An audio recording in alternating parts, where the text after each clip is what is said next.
This is Morning Juice. Sports, insight, and great storytelling. Starring Bobby Carpenter and Jeff Tito Thitoff. It's time to attack and dominate. Attack and dominate on this snowy Tuesday. I'm Tito. Bobby Cart, my left. Big Mo on the other side of the glass there. Bobby, how are you today, my friend? Kind of a, you and I are fairly close as far as to the studio, but still quite the commute. Not bad. It took me a little over 10 minutes to get in. As long as people aren't in my way, I'm good. They haven't plowed 33 at all. So that was kind of a bummer, but got most of my driveway shoveled this morning. So that's just ridiculous. Good for you. you. Ridiculous? I know. I'm saying that's something where if it's you like pull out over top of it, it packs the snow down, and then it's harder to scrape it off, and then it will refreeze when it gets cold again tonight. So that's the solution for solving the problem. Hope my wife is listening and heard that, so she knows. I parked in the street last night. It was nice when I did get a call when I was waking my son up to take him to swimming. Oh, yeah. Right as I was waking him up that they canceled school in Upper Arlington. So I'm guessing if they're canceled, most of the Columbus area is going to be canceled today. And I don't know. I'm assuming it's like this everywhere, Bob. But what? My kids, like, if there's no snow day today, it is going to be hell getting out of bed. They've been devastated. That's what my son kept asking. What are the chances? What's the percent chances? I'm right. like, where are we going to get those odds, buddy? I don't think there's odds. I can tell you what they expect, how much it's going to snow, but that's an expectation of how much they think it's going to snow. And then there's also then the next level of whether or not however much it snows will be justified by the superintendent to actually then cancel school. So there's two layers of this here. I don't know if I can get you all the way there, bud. But what's funny is, though, so normally Heather would try to wake them up probably around 7 this morning to get ready for school. Yeah. And they would fight her, like they're tired, whatever. Well, today I leave the house and they're both awake already. The kids are awake because they know it's a snow day now. It's good. And they want to get up. They get up an hour and a half earlier than usual. Yeah, get up and play. Right. Got to do that. They finally found the energy for something like that. Big show lined up for you today. We will do, it's a Schlegs Day. And so I imagine we'll have some funny stories from Schlegs over Thanksgiving and maybe some snow stories as well. New England beat the Giants last night, 33-15 in Monday Night Football. Also last night, you had the Cavs knocking off the Pacers 135-119. They host Portland at 7 on Wednesday. The Jackets played in New Jersey last night and rebounded from a deficit to win 5-3. They host Detroit on Thursday. OSU women are now ranked number 23rd in the country. They are at Northwestern Sunday at 2 o'clock. OSU off until Saturday. They have a 2 o'clock game on Saturday at Northwestern. We'll get the CFP rankings tonight. But, Bob, let's go ahead and try to make some people smarter. Hang on. We ready there, Big Mo? Yes. Time to get smarter. Morning Juice presents Today in History. Here's your professor, Bobby Carpenter. All right, Carp. By the way, if you can't tell from the video, Carpenter is, in fact, in shorts today. So. Well, I got my boots on, though. I got my sweet. Oh, those are nice. Yeah. Little rooster. Yeah, dude, what the? They're co-branded there. Do they actually pay you or just give you gear? Because all you do is wear. Well, I got the gear, man. It's awesome. I love the jacket. They're Rocky boots, extra toughs there, so they're sweet rubber extra toughs. Are those available to the public or just? No, I don't know if you can buy the Roosters ones. I have another pair that's red. All right. I have a scarlet pair and a gray pair. All right. Yeah, they're great for stuff like this. They're great for going to sporting events when it's wet and gross. Yeah. So, yeah, works out pretty well for me. It is Tuesday, December 2nd, the 336th day of the year, 29 days remaining in this 2025. This date, 1927. Following 19 years of Model T production, Ford unveils the new Model A, which will be their second model of car. So they can get whatever color you want off as long as it's black. Mm-hmm. 1930. In the State of the Union, Herbert Hoover, the president at the time, unveils his $150 million public works plan to help restart the economy during the Great Depression. 1939, LaGuardia Airport opens outside of New York City. And then in 1967, Daydream Believer by the Monkees hits number 1.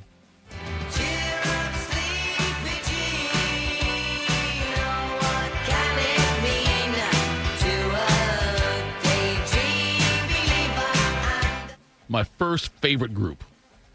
First favorite group. That was it, the Monkees. By the way, if you go back and watch the video for Daydream Believer, and then watch Guns N' Roses' Sweet Child of Mine, I think Axl Rose does the same exact dance as Davy Jones. Wow, I never even thought of that. Yeah, it's the same thing. Yeah. It is. Yeah. So we're saying Axl Rose stole it from Davy Jones? I'm saying he channels inner Davy Jones when he does that dance during the video. Yep. That's good.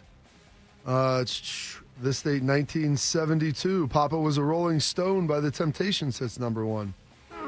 Papa was a rolling stone. Wherever he laid his hat was his home. And when he died, Oh, I got some great stuff that I'm seeing coming through on some emails. You are? Oh, it'll be very entertaining.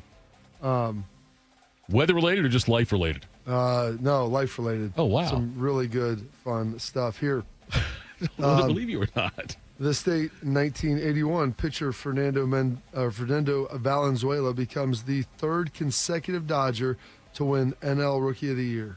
Crowd standing now as one, exhorting the rookie on. 2-2 pitch.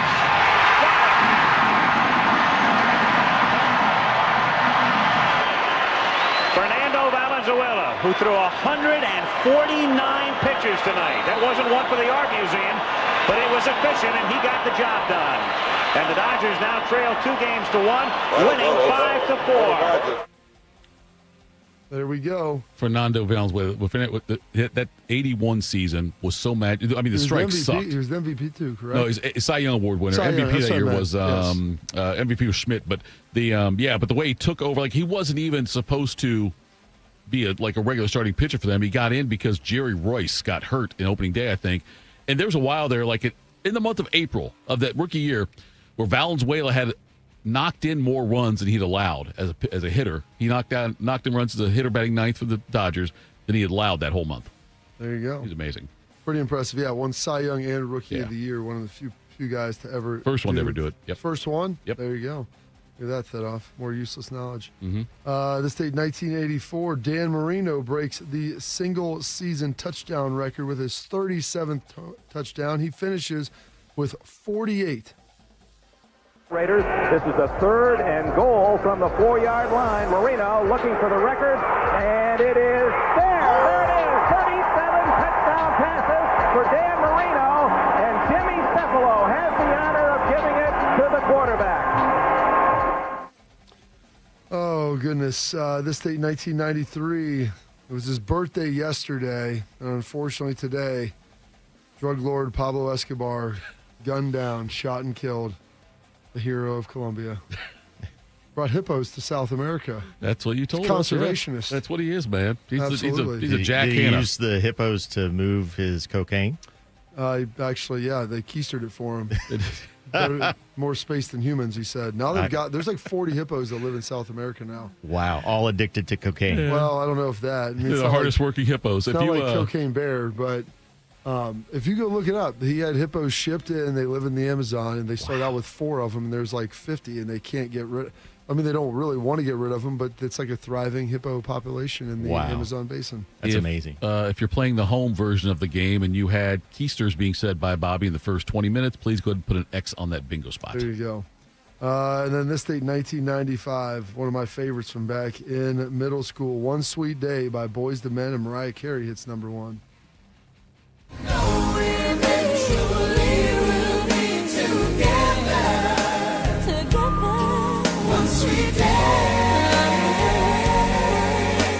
Do you slow dance to that? What year was that? 95, so that would have put me Yeah. 6th grade, probably. Sadie Hawkins dance. So it's like that's when you're arm's length Maybe from that the may have girl been, when that you're may have dancing. been my 7th, probably 7th grade too, like yeah. early 6th grade, 7th grade years. So that was pretty big. So there would have been some dance action going on with that. Yeah, but I mean, They were lining space up in for between, They yeah. were lining up for Bobby. Oh, I know. Let's Look, face I it. don't know, dude. Listen, Not when I was in 7th grade. I will tell you this, and I would wager quite a bit on. I think in the 7th grade, Bobby was probably going to high school dances No. and doing just fine for himself. I was skinny, not very good at sports. It was, it was a tough time. I always tell kids my dad said the same thing because he matured really late. And so in 7th grade, I was one of the worst football players on our team. And, yeah. What switched? I grew like 6 inches and gained like 30 pounds. It wasn't necessarily a skill thing, just like it was more of a size thing then. Well, I never played before either, so I wasn't very good. I wasn't very tough. And, yeah, then the next I started lifting weights in the spring. And, yeah, then I gained like 20 pounds and grew like 6 inches. So that obviously helped. Take that, you other guys that were mean to Bobby. He was skinny and young. Listen, do it. Man. How you wield power when you have it says a lot about you, because maybe one day you won't always be in that position. So, somebody write that down. I told some kids in middle school that, because I was like, you guys may be the biggest kids today. There's a good chance that might not be the case in 3 or 4 years. So how you treat those people today, they will remember that. So you said that to current middle schoolers, not in middle school. You didn't say it to other middle schoolers, right? No, I didn't say that then. I mean, they were pretty ballsy and aggressive for you to say that then. You'd probably get stuffed into a trash can. No, you're not wrong. I mean, like I said, I looked like a little kid when I was in 7th grade. This date, 2001, one of the big 6 accounting firms, Enron, files for Chapter 11. Great documentary on them. Gosh, I'm trying to think what it's on. Oh, really? Oh, man, how they were... it was a documentary? Enron was an energy company. Arthur Anderson was their accounting firm. They went down with them. But how they manipulated the power, the energy market. It was unbelievable. Unbelievable how all that went down. Some birthdays today. One of the great corners of all time. Tough dude. 5-time first-team All-Pro. Actually was cut by his first team. I can't remember who he played with at first, but ended up being a Hall of Famer. Willie Brown. There's another little quick flip. Look out. There he goes. Goodbye. Off. Willie Brown on his way. Goodbye. Willie Brown, the veteran. He waited for that one. 14 years Willie's waited, and he scored a Super Bowl touchdown. Look at the Raiders come on the field. The whole squad is going over there. Well, they love Willie. He's been there for a long time. Look at him mobbing. You're right. He's set back. They were waiting for that little dink out to the outside, trying to look at that guy. Willie Brown. He's a defensive captain, All-Pro many times. He has been better this year than he's been the last 2 or 3 years. And 14 years, watch him grab this one. There we go. Pretty darn impressive there. This date, born on this date, 1946, Gianni Versace, the famed fashion icon. Turning 65, one of the founding members of Def Leppard, Rick Savage.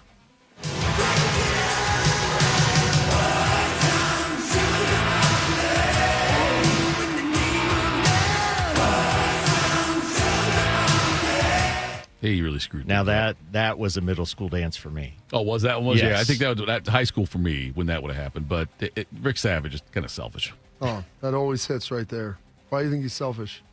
Well, okay, because he made it now where, like, if you have one arm, the one-arm drummer, dude. You should be a really good drummer. Oh, and the behind the music, how he got in that car. So yeah, you're saying the guy that lost his arm in a car accident is selfish. He screwed up for everybody else. Because now I see a drummer do it. Oh, yeah, do it with one arm, though. Like, I mean, if a guy one arm can pull it off, like, when's the no-arm drummer going to happen? Yeah, you got to get that I'm just saying. Get that foot snare. That's what I'm talking about. I'm just telling you about. If somebody can do, like, it made two-arm drummers look a lot less impressive to me after that happened with Rick Savage. Who's able to pull that off? It's like, you know what? If you got 2 arms, you should be twice as good as Rick Savage, and you're not. Yeah, I mean, listen, he's no Dale Doback, but he's doing the best he can.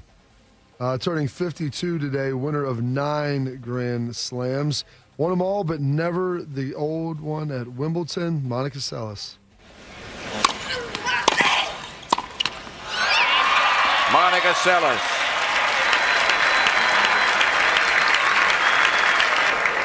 Monica headed over. Her father, mother, brother. Ladies and gentlemen, our 1991 Women's U.S. Open champion, Monica Seles.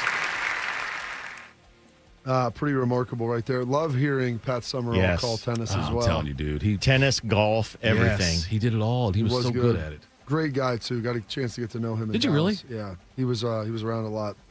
Did you meet his son? No, I met his wife. It was his second wife. I mean, he talked a lot about how he was an alcoholic and, the impact of faith in his life. He would come to our Bible studies. Just awesome, awesome guy. Monster house. He told the story about how when they were he was coming out and they were getting ready to do the Madden video game. Him and John Yeah. have been partners for a long time, and they're pitching him on it. And they said they could either have some equity in the company or they could pay him. I forget what it was, Right. like $5,000, something that was like decent money at the time. But he goes, John took the equity. He's like, I took the $5,000. He's like, safe to say I made the wrong choice on that. It was a few years back, Bob, on a Father's Day Sunday, when I was doing Fan Sports Sunday, and you came on as a guest to talk about your father's impact on you. Yeah. And on that same day, we had Kyle Summerall on to talk about Pat. Oh, nice. Yeah. Just great man. Yeah. And was very open and honest about some of his struggles there. But less was more with him when he was on the microphone. Turning 47 today, singer Nelly Furtado.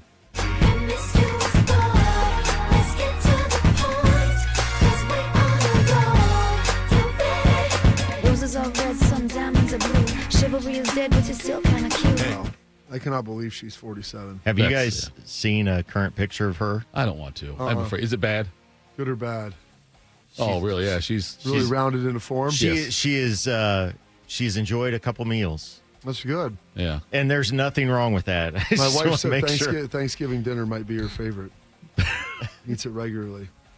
Turning at 44 today. I mean, someone that's still coming strong in life. Miss Britney Spears.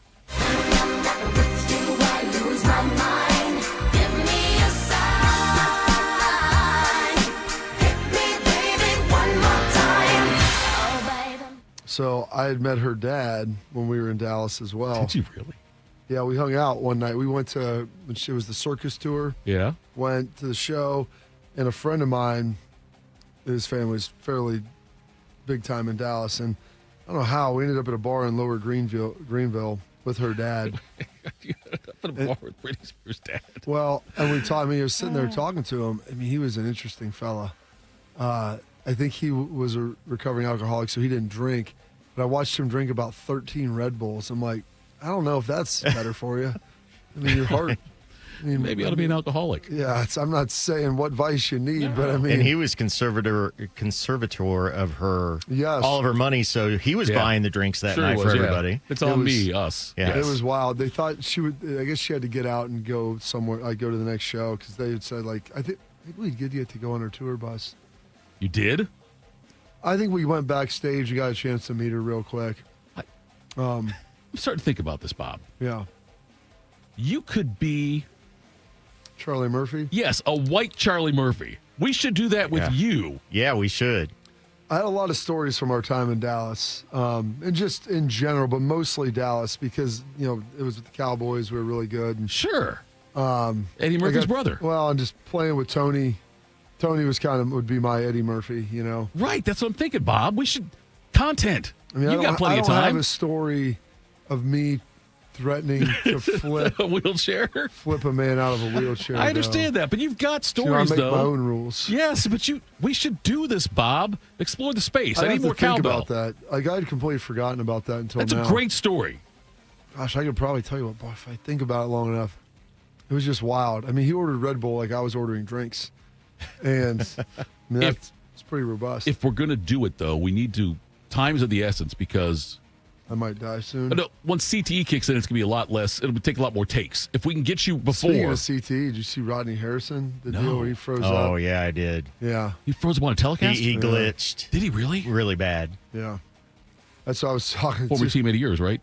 No, Rodney wasn't there when I was there. Oh, I thought he the way he hit people, that's not a surprise to me. Yeah. I bet Rodney Harrison's he's 48, 47, 48. Okay. 40, somewhere in there. Yeah. I mean, maybe 50. He's around probably Vrabel's age, I'm guessing, maybe a little younger. Gosh, one of the oldest guys still in the NFL playing, might be the oldest, 4-time MVP, Aaron Rodgers. Rodgers, Jordy Nelson, touchdown, Green Bay.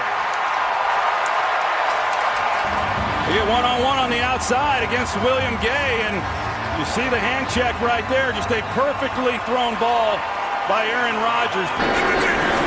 Approaching the 2-minute warning here in Arlington, over the middle. Caught. Touchdown, Greg Jennings. The final snap of Super Bowl 45. The Green Bay Packers have won the Super Bowl. The Lombardi Trophy is coming home.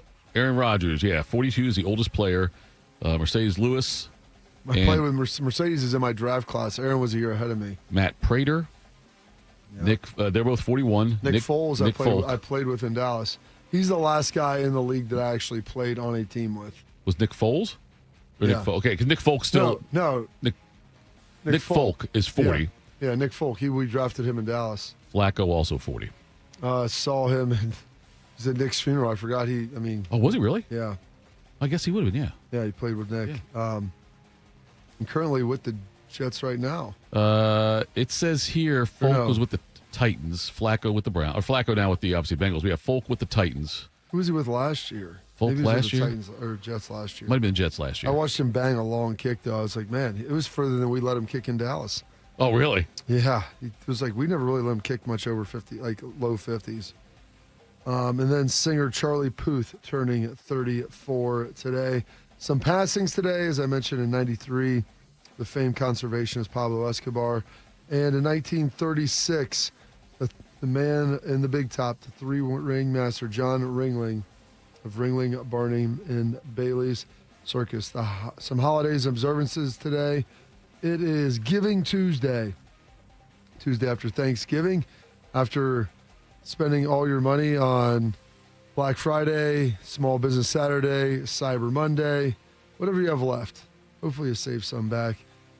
Giving Tuesday, National Fritters Day, National Mutt Day, Play Basketball Day, and World Trick Shot Day, which is always the first Tuesday in December. In those historical events, your birthdays, your passings, your holidays observances for this date, December 2nd, the 336th day of the year, and 29 days remaining in this 2025. Well done, as always, General. Coming up next, there was Big Ten teleconference leading into the Big Ten championship game that went on yesterday. We'll hear from some of the Buckeyes, what they had to say. We'll do that next. Morning Juice. We are the keepers of the wild, America's original and most invested conservationists. For more than 80 years, we've been committed to conserving wildlife and the natural landscapes that define our nation. From rugged alpine ridgelines to peaceful tall grass prairies, we've supported the conservation of more than 36 million acres of American wildlands. Our funding has led to cleaner water, fresher air, and improved wildlife habitat. From abundant fish and waterfowl populations to robust deer and elk herds, nothing is more important than maintaining wild spaces for adventurers to explore and wildlife to thrive. We are America's hunters and target shooters, stewards of the American outdoors. America's hunters and target shooters, along with firearm, ammunition, and archery manufacturers, have invested more than $46 billion to help state fish and wildlife agencies manage and protect wildlife and wildlands across America. For more information, visit outdoorstewards.org. In honor of all those we've lost to cancer and those still fighting and thriving, like basketball analyst and cancer champion Dick Vitale. I want to beat cancer. I'm going to beat it. That's no doubt in my mind. I'm going to win this battle. Defeating cancer will take all of us. Join our team to help fund game-changing research that saves lives. At the V Foundation, V is for victory over cancer. V is for victory over the odds. V is for victory over health disparities, victory over setbacks, victory over the unknown. V is for victory over giving up. Don't give up. Don't ever give up. Donate to the V Foundation to join our team and help save lives. Cancer can take away all my physical abilities. It cannot touch my mind, it cannot touch my heart, and it cannot touch my soul. 100% of donations fund game-changing cancer research. Donate now to the V Foundation at v.org. You know a thing or two about the moments in life that matter. You've seized those moments to embrace joy, accomplish great things, and build meaningful relationships. Is it time now to sit back and reflect on a life well lived? Maybe. Or maybe there's more to be done. Maybe this is the most important moment you've encountered yet. By volunteering with AmeriCorps Seniors, you can seize the moment, lend a hand, and get back more than you give. We connect you to local volunteer organizations with opportunities that fit your schedule and match your interests. Through AmeriCorps Seniors, You can support people in times of need and make your community stronger. You can become a companion to your older neighbors, brightening their days with friendship. You can even become a mentor for young people, serving as a role model and enriching their lives. Are you ready to seize your moment? Visit AmeriCorps.gov/yourmoment and get started today. One man is a national champion, NFL veteran, and local business leader. The other man is Tito. This is Morning Juice. Sponsored by Riverside Bank of Dublin. Here's Bobby and Tito. Morning Juice. Thank you for tuning in. 2 hours here on YouTube, the Fan app, and HD3. Download the show anytime. Catch us from 10 a.m. to noon on 10 TV Plus. Also live on Twitter and Facebook.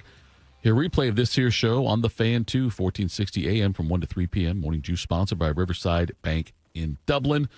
Bob, it's a Tuesday.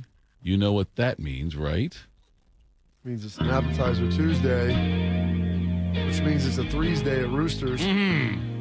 The featured appetizer, well, it's going to be $3 all day long. And that featured appetizer is the favorite of one Anthony Schlegel.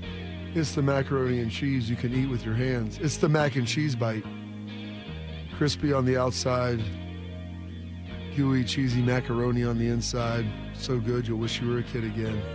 Absolutely delicious. And $3 all day long.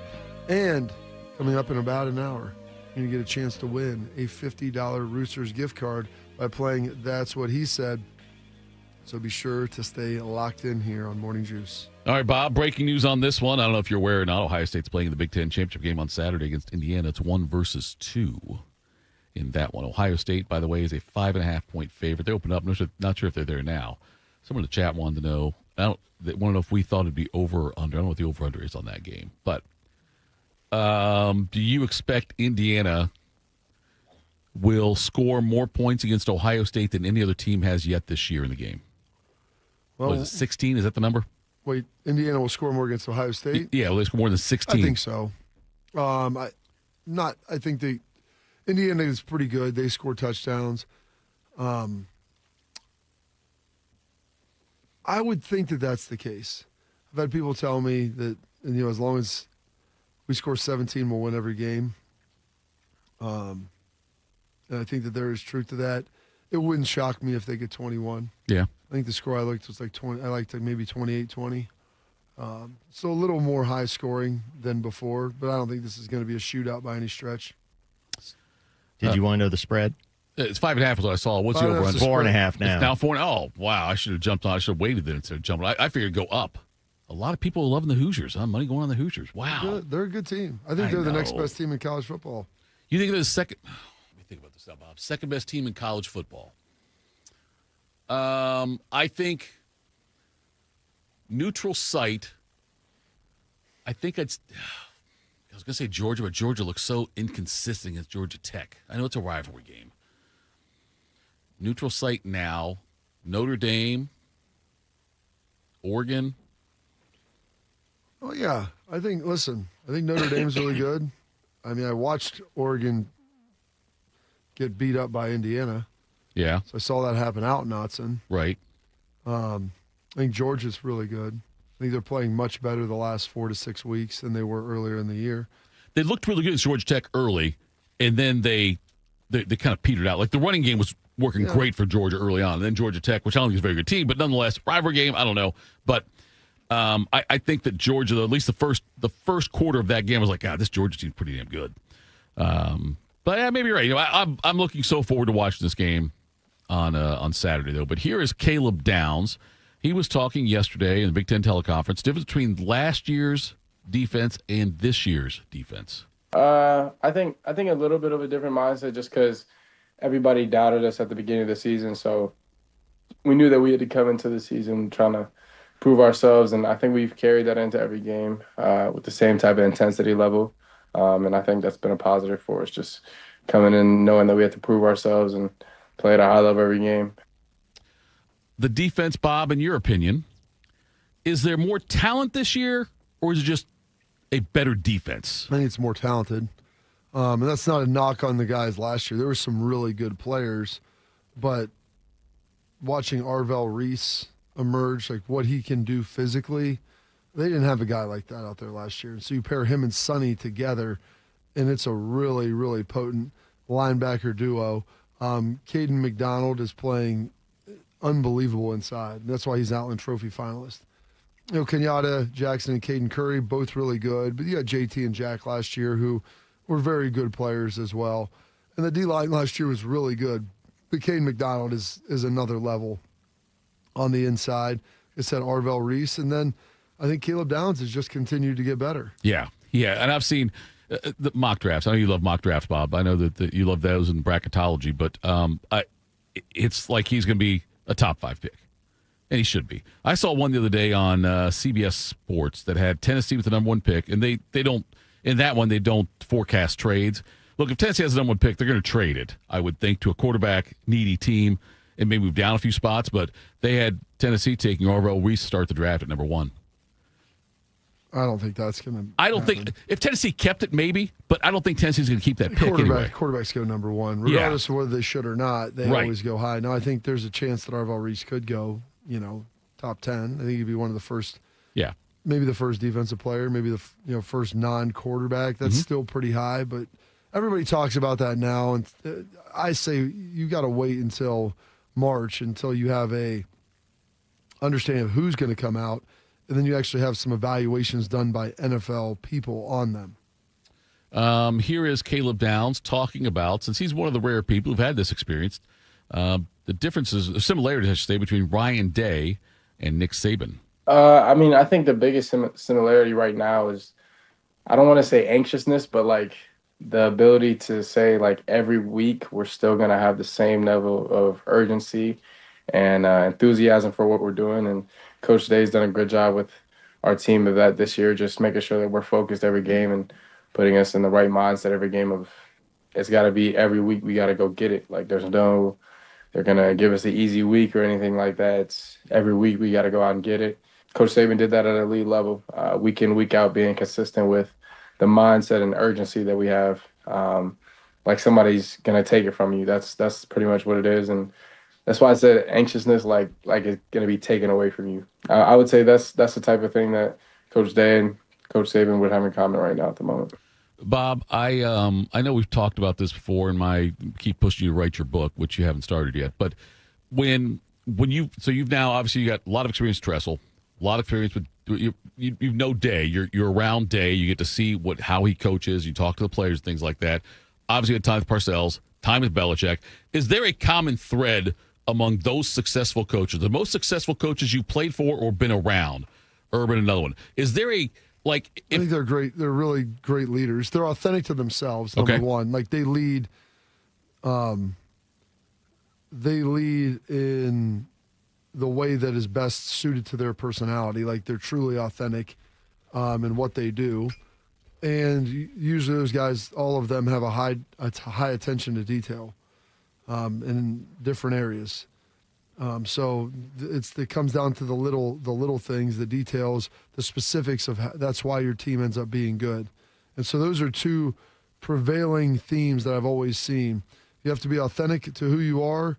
You're a great leader. You can connect with people in whatever personality traits you have that allows you to get through to them. And then finally, your attention to detail is incredibly keen and high.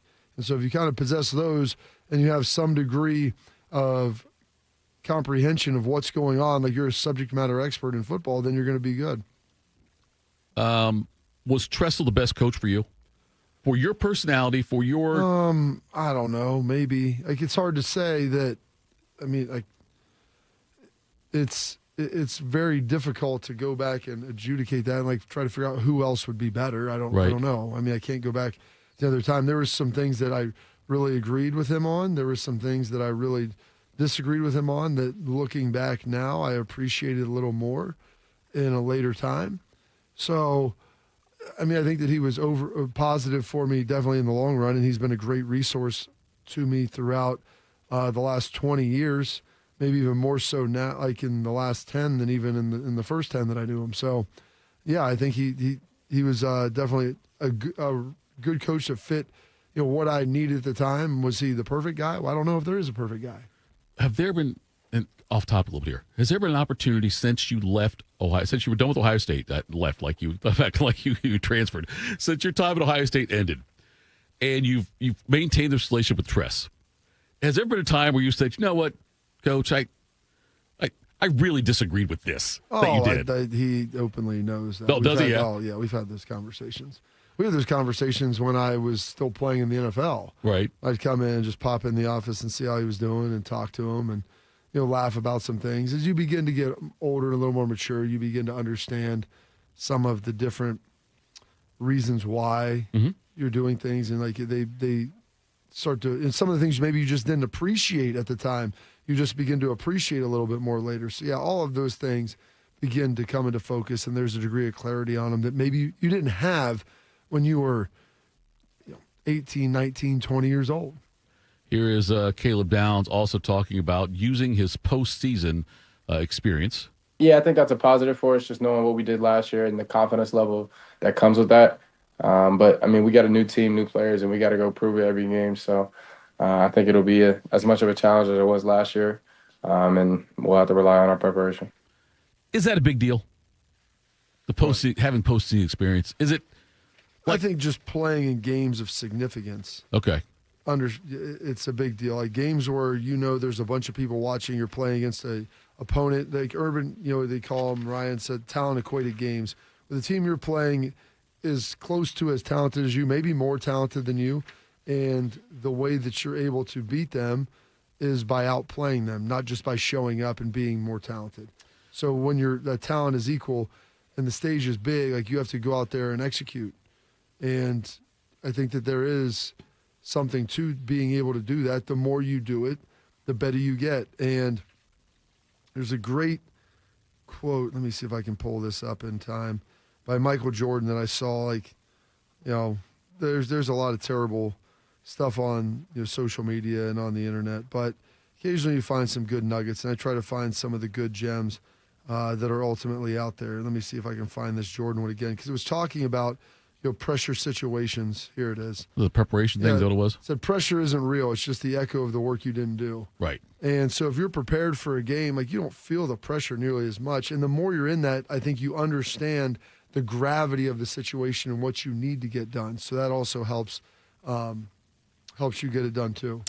Troy Brewer 2576 in the chat out there in Arizona, where it's 3:37 right now. Local time for him. Maybe he got snowed in. Well, he got snowed in. Maybe just got home. Because last time we talked with Troy, he was just getting in from the night before when he chimed in. He said, I would go to University of Toledo spring practices in 1990 when Saban was the head coach. That's the one thing I noticed, his attention to detail. He was very animated during kickoff return period. Which I'm not saying it's a throwaway thing, but yeah, if you're the head coach and you get that animated about the kickoff return period, that's a pretty good sign. Like if you're that, that's the attention to detail. All of the things you do, if you're doing them, it matters. Yeah. Like we're not just going through the motions. So that's the key right there is, if we're going to do it, we're going to do it the right way. We're not just going to go out here and waste time. And you're creating a habit one way or another. If you're doing it wrong, you're creating a bad habit. If you're doing it right, well then that's going to hopefully entrench, and the longer you do it, the more that becomes commonplace for you. A current college football head coach, a college football head coach over the weekend was adamant he was not going to walk away from the job. Well, he got his walking papers. We'll do that next. Morning Juice. Lexi spent more than 6 years in foster care. Before I was adopted, I felt alone. With help from the Dave Thomas Foundation for Adoption, Lexi now has a forever family and the foundation for a bright future. Adoption changed me for the better. I feel like I can be whoever I want to be. You can help find permanent homes for children still lingering in foster care. Learn more at davethomasfoundation.org. Hey Columbus, it's Lorenzo Stiles Jr., Ohio State student athlete. Football runs deep in my family. My dad played here, and now my brother and I are proud to carry on that tradition. At Monogram Homes, family matters too. They treat every homeowner like one of their own, building with care, precision, and pride. Monogram doesn't just build houses, they build homes, crafted just for you. So whether you're starting your first home or designing your dream space, Monogram Homes has got your back every step of the way. Visit monogramhomes.net to start building today. Monogram Homes, a builder you can trust. I Hey, Max, you look absolutely dashing in that purple tie. Ready to harness the world? You bet, Daisy. I'm ready as I'll ever be. And might I say, your purple tie really pops with your vest. Thanks. I almost went with a cape, but didn't want to come across as pretentious. Nonsense. Anyone in our line of work should rock a cape. You might be onto something, Max. Phew, so here we go. First day on the job. We've got this, right? Right. Don't forget, we both graduated from Dogs Inc. with honors. Which means I can guide my human around a busy city with ease. And I can give my human a restful night. I hope my human is kind and loving. And I hope mine likes wet kisses and zoomies. Ready to make a difference? Born ready. Let's go. Discover how extraordinary dogs like Daisy and Max change lives at no cost to the recipients. Visit dogsinc.org. It's been a real journey since 2014 when I first had my injury. I realized that my home was just not working for me and that it was time to ask for help. Homes for Our Troops is really giving me my life back. The shower allows me to go in and turn around with my chair, pull down storage racks, automated door systems, hours of my morning given back to me. Adaptive sports are a huge part of my life, a huge part of my healing journey as well. Homes for Our Troops helped with making sure that I had a home gym so that I can continue to train. This past year, I was able to host Thanksgiving in my home. And it was the first time I was able to have my whole family in one place and I was able to contribute to the meal. There are a lot more veterans in need and Homes for Our Troops is going to be there to help them too. Homes for Our Troops builds and donates specially adapted custom homes nationwide for severely injured post 9/11 veterans and enables them to rebuild their lives.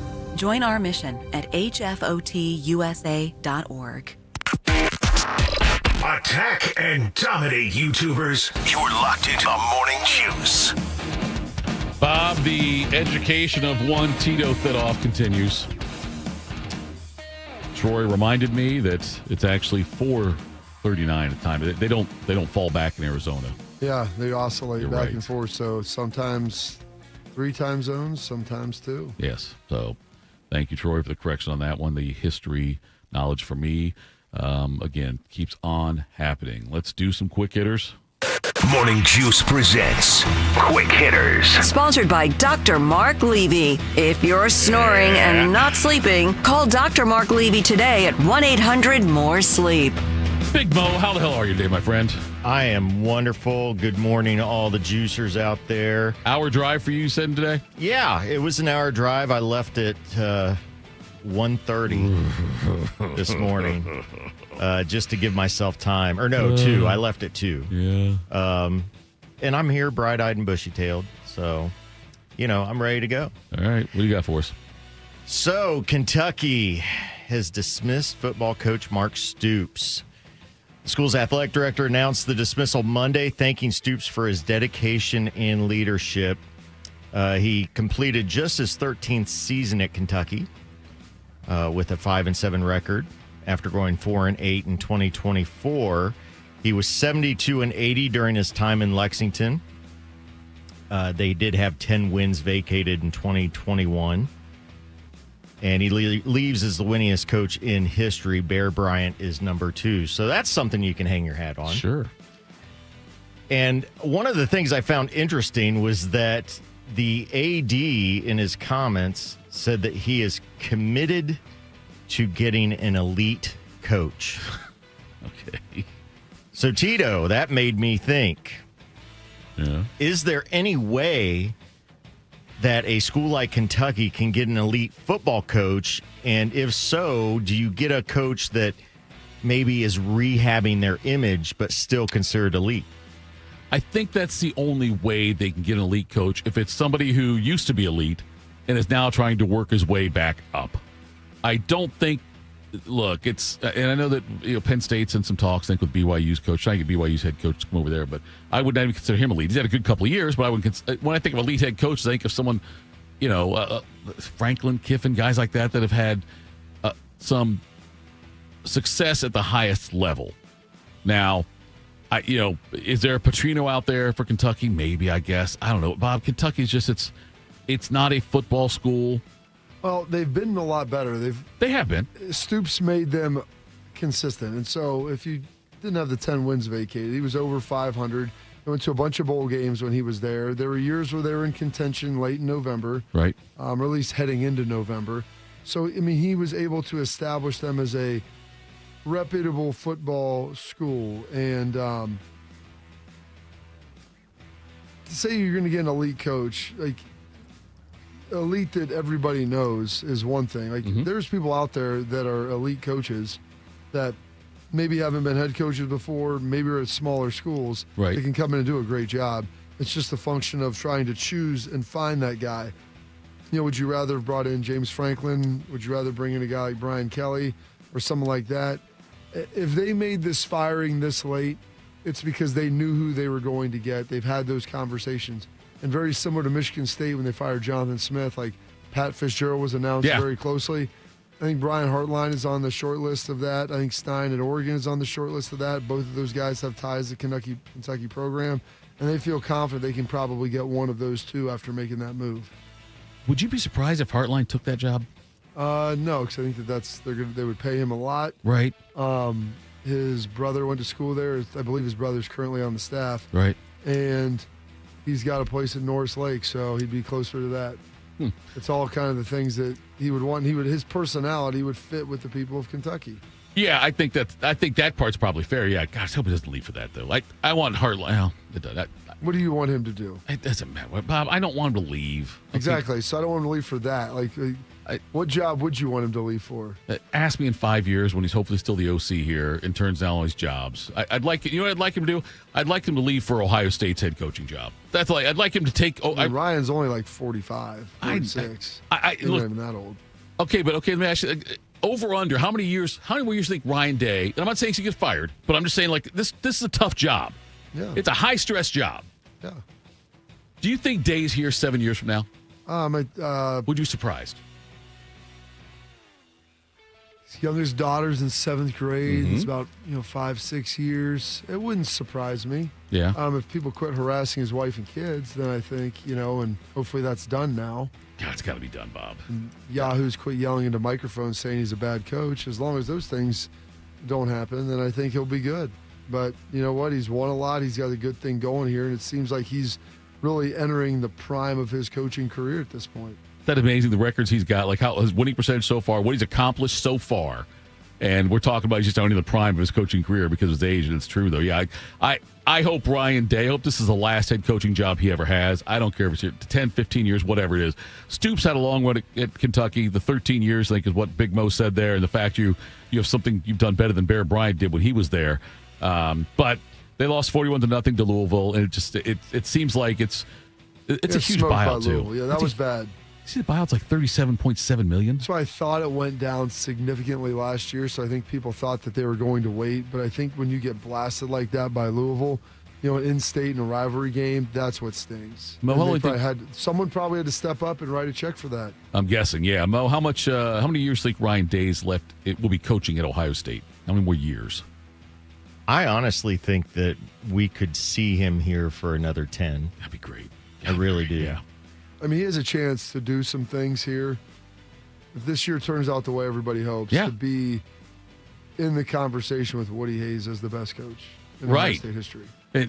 Nobody's won a second national title. If he's able to pull that off and be able to put some things together and everything looks to be humming, there's alignment. I know that there's great rapport there with Ross and President Carter, and they're all aligned in how they envision this going. And so when you have all of that, it's tough to find that somewhere else. And maybe at someday the NFL comes calling that he wants to try that. But I believe that he is pretty happy here, and his family is happy here for the most part, and that is a big piece of it. All right. In the world of basketball, the big news. Big news. Dick Vitale and Charles Barkley to call 2 games together. That's one of the things I saw in an email. Yes. I cannot imagine how terrible that's going to be. So Charles Barkley doesn't know anything about college basketball, and all Dick Vitale does is yell at the mic. I might just get drunk and watch it and have it just as pure entertainment. So basically, they're doing 2 games. They're doing one first 4 matchup, And this will be Dick Vitale's first ever NCAA tournament call. He's always wanted to call an NCAA tournament game. And they're going to practice on an ESPN regular season game. Vitale is 86, just a spring chicken. And the game for the NCAA tournament will be on True TV. Dave O'Brien will serve as the play-by-play for the ESPN game, which will be Saturday, December 13th, so only a couple weeks away between Indiana and Kentucky. Bobby, you kind of already answered this, but let's dig a little bit deeper. Is this the train wreck that we've always been hoping for? It's coming. Dick Vitale is going to be so excited. He's just going to be screaming the whole time. And Charles Barkley doesn't know much about college basketball. And I think he's learned a little bit, but I also think he's just leaned into his ignorance. He's like, I'm just going to break down a game that I'm watching. I don't need to know any of these players. I'm not going to do any nonsense there. And we're going to listen to him for his personality. Man, Dickie V, you're terrible. I can't. I'm excited about this, Bob. Now, I say it right now. Okay, wait. Let me phrase it this way. Reading about it, I'm excited about it. Will I tune in on December 13th? No. Probably not. But I like the concept behind it. I will tune in early. There's no way I watch that whole game. I can't. I have to see just a little bit, get my chuckle, and then move on. Yeah, it'll be interesting. And I wonder who the play-by-play guy is going to be. But God bless him. I know. It's like it'll be like hosting the Buckeye show with Tim Hall, right? It'll be the same kind of thing. We're going to look at anything. Excitement, right? Well, no, I'm saying like as far as Vitale and Barker going to dominate that conversation, I would think, which should be fun though. So yeah, I will say I'm excited about the concept of it. I don't know if I really watch it though or not. All right, UCLA has hired a new coach. They hired former James Madison. Well, he was James Madison coach. Hired him away from James Madison, Bob Chesney. So he's tapped to lead the Bruins and take the first Power 4 job of his career. He is owed $833,495 salary for the 2025 season. But $140,000 of that pay was set aside as now nullified retention bonus. So he had a pretty quick rise through the up the ladder. Yeah, he rode in behind Signetti and kept it rolling. But in all fairness, Signetti took a lot of players and he kept it going. They're 11-1. I'm curious if they may. Is he leaving now? Because there's a decent chance if Duke upsets Virginia that JMU will get in. Yeah, and that's what we're running into with a lot of these teams hiring these coaches so early. Is they're hiring coaches from teams that are in position. It's not early. I mean, they have signing day, I think, tomorrow. Wednesday, early signing period. So they've got to get that figured out. The calendar's all messed up. It's terrible with when they have to do this and when you're trying to get it done. The thing that I found interesting was his name was floated pretty heavily for the Penn State job. So my question, Tito, is does this say more about UCLA or Penn State's situation with where he went? I would think it says more about UCLA's situation. By the way, Bobby, yes, if they make the playoff, he will coach. The UCLA's agreed to let James Madison, Chesney will coach if they make it. John Summerall is coaching for Tulane. Right, yeah. Even though he took the Florida job. So, the Penn State thing is so bizarre to me because I can't figure out, where they stand in the hierarchy now.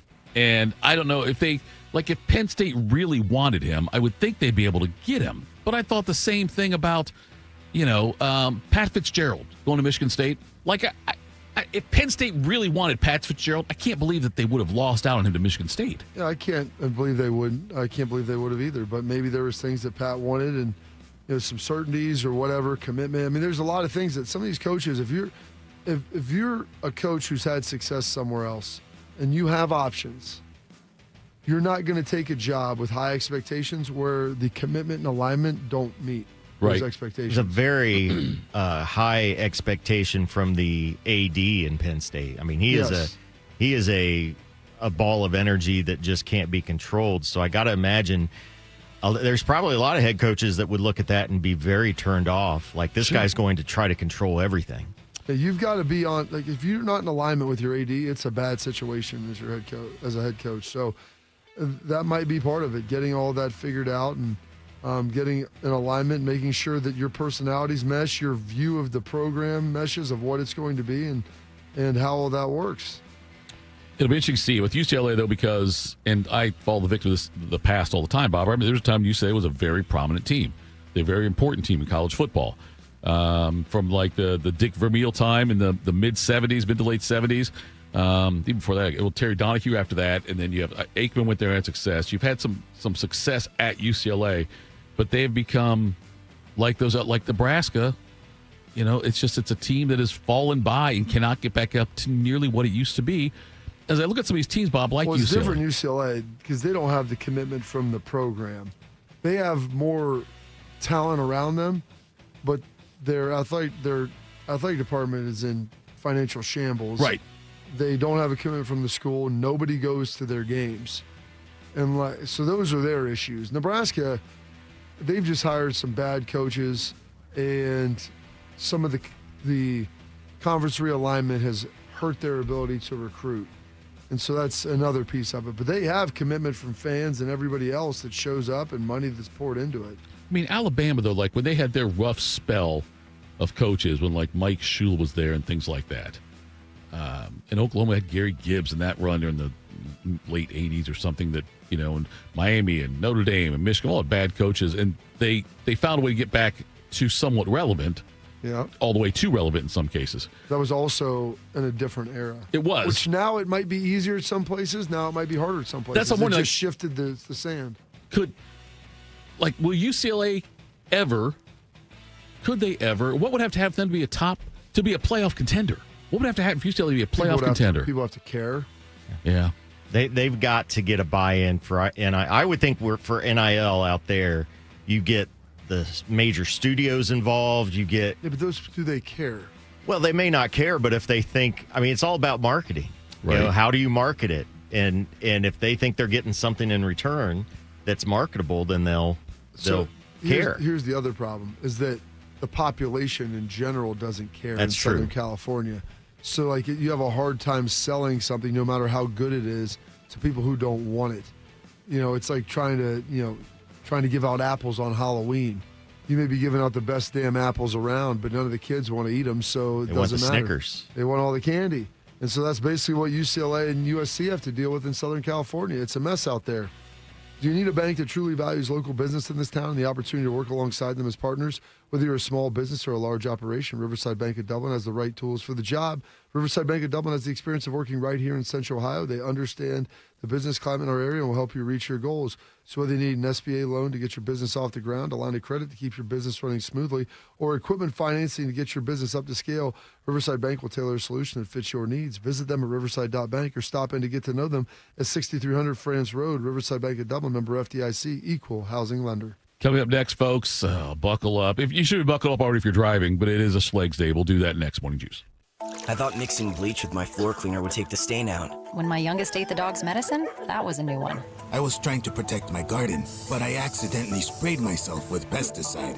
So I called 1-800-222-1222, the poison helpline. A poison expert helped me figure out what to do next. I was connected to someone who spoke Spanish. They answered my questions. It was free. It was confidential. It was real help in real time. Keep the poison experts in your pocket. 1-800-222-1222. James Laurinaitis here for my guys at Green & Sons, the premier Kubota dealership in Central Ohio. Green & Sons has all the Kubotas you need to tackle your land and come out a winner. They have zero-turns, skid steers, tractors from 18 to 171 horsepower, and also utility vehicles. My favorite is my RTV Sidekick. The best thing about Green & Sons is they've been family-owned and operated since 1970, and you will love dealing with the Green family and their winning team. Do what I did and check out Green & Sons located in Mount Sterling and Marysville, or online at greenandsons.com for all your Kubota needs. Bobby Carpenter here with the Riverside Bank of Dublin Sports Money Report. Every business starts somewhere, selling a product out of the back of your car, or maybe in your garage doing the packing and shipping yourself. And every great team starts grinding in the preseason, but with hard work, smart plays, and the right coaching, you can make it all the way. Here's Chuck Moore, CEO, and Travis Sanders, president of Riverside Bank of Dublin, on how they help local businesses go the distance. At Riverside Bank of Dublin, our business lending team helps you take that next step. With equipment loans, real estate financing, and working capital, it helps you hit for power, not just for average. Thanks, Travis. Because in business, just like sports, the right support turns rookies into all-stars. It can mean the difference between what might have been and a championship team. We're Riverside Bank of Dublin, your winning team for business banking. Look for a new branch location at Bridge Park in 2026. Tune in every day for the Riverside Bank of Dublin Sports Money Report. Visit their office at 6300 France Road in Dublin or online at riverside.bank. You know what hope is? Hope is action. Carving a path forward, even when it's hard. And kids who still know how to dream. They're the best pathfinders of all. So at Child Fund, hope means helping millions of children living in poverty worldwide to grow up healthy, educated, skilled, and so all those good things can come true for them. Safe. And that means safe at home, safe at school, and safe online. Hope means walking this path together. All of us. Because when we work together, we can do so much more. That's right. Hope includes you. Child Fund, because we need each other. To learn how Child Fund works with children in 23 countries to help them achieve their full potential, visit childfund.org. That's childfund.org. Proud to be your go-to sports addiction. WBNS, WBNS FM, HD3 Columbus. The Fan 3, Ohio sports destination. Attack and dominate. You're locked into Morning Juice. Sponsored by Riverside Bank of Dublin. Here's Bobby and Tito. Morning Juice. Tito, Bobby, Big Bo in the big chair for Bodie today. Bodie's been, you know what, Bobby, I think that Bodie has done a fantastic job of picking the right time to take PTO. Sure. Yeah, I don't know if he saw this coming or could he put this in a couple weeks ago for today? Yeah, maybe he's the real weather guy.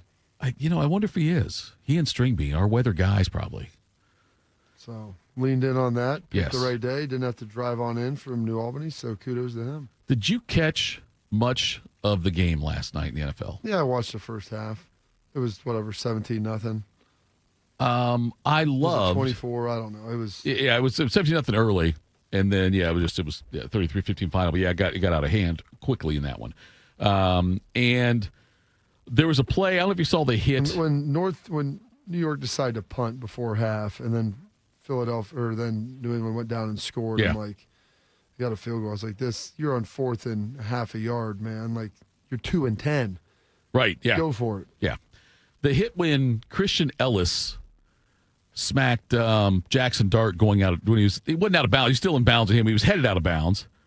But that hit on him was awesome. Depleted him. Yeah. He was up there. That wasn't even the best hit. The one on the return. Oh, yeah. The New England returner got blasted. Yeah. Oh, my gosh. Helmet to helmet. He got knocked out for sure. I love and look, Dart comes out afterwards. To the Giants' credit, look, the Giants defended the quarterback. Like you saw a scuffle and all that stuff. We got called for was it Johnson, the tight end, got called for an unsportsmanlike conduct. But what Dart said after the game, we're not playing soccer out here. You're going to get hit. Things happen. It's just part of the game. He did get hit harder than hell. But I'm okay with the hit because it was still, he was going for the first down. He wasn't out of bounds yet. He was on the verge of going out of bounds. But still, I thought it was a fine hit on him. I thought it was legal and stuff. I'm glad they didn't throw a flag, but we don't get much of that in football anymore, Bob. No, I mean, guys want to defend their quarterback, and I get that. It was a nice shot. It's a good hit. It wasn't a great game, and you wonder, I think they want him to take care of himself a little better so that he's not going to get smoked like that. You only have so many of those hits in you, and he's taking those hits right now in a meaningless game. Like, I understand. Traitman was talking about last night on the broadcast, like, when he plays, their rushing numbers are significantly better. Well, that's because he averages 45 yards rushing a game. Right. So he helps elevate those numbers. But he also takes some big-time hits while he's doing it.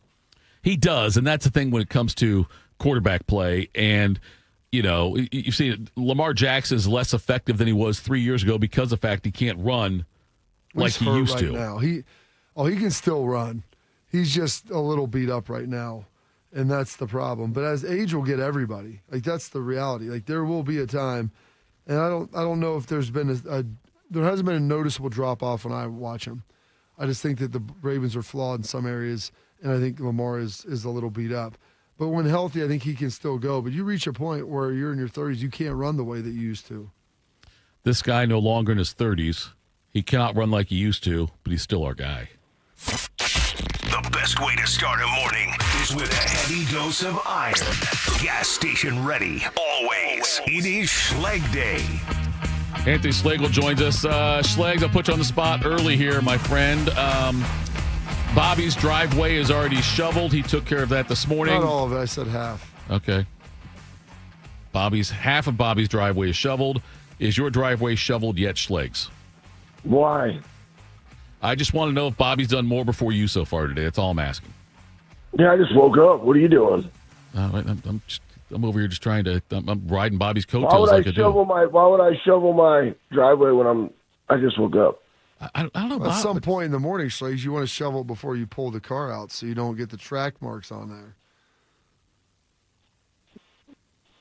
Okay. Bobby, never pull out. So anyways. I love how you're asleep at 7 o'clock. There was a day where you used to get up significantly earlier than this. Yeah, well, I was supposed to get up at 6 o'clock, and I just kept sleeping, so that's on me. There we go. Schlegs, I remember when we first... That's the alarm. That's the alarms. I'm like, shut this off. Here you go. I don't know. I was like, what time is it? And then you called me. And I was like, dang. I messed up. Are you That's all I can do. Are you a snowblower guy or a shovel guy? Oh, man. You have the right tools for the job, bro. I don't think he has a snowblower. Yeah, I do. Do 100%. you? Yeah, 100%. It's just at the farm. Yeah, but I was going to say, you just moved up here. I was doubting that you had a snowblower prior No, to I had it for a hot minute. It's down at the farm. And, but you know what, though? I don't even know if I have a a shovel right now. Like I said, I just got up here. It might be at the farm too. I don't know. I saved everything though, Bob. Like when I moved to Florida, like I'm a hoarder in that sense of tools. So hold on, you took a snow shovel to Florida, is what you're saying? No, I took that to the farm. I didn't let it go. I didn't sell it, but I haven't brought it back. So like, hey, let's bring those back up to this house. It's just they're hanging out down there. All right, UA schools are off today, so there's a bunch of kids in your neighborhood that don't have anything to do. If they come and knock on your door and offer to shovel your... He's got a son in 7th grade. Will you make Sam shovel your yard? Or the driveway? Dang, bro, they got some inches last night. How many inches we get? Oh, probably 4. It's heavy snow too, man. It's wet. Oh, yeah. I like it. I like it. This is great. So will you shovel or make your son do it? I ain't shoveling. I'm gonna go work.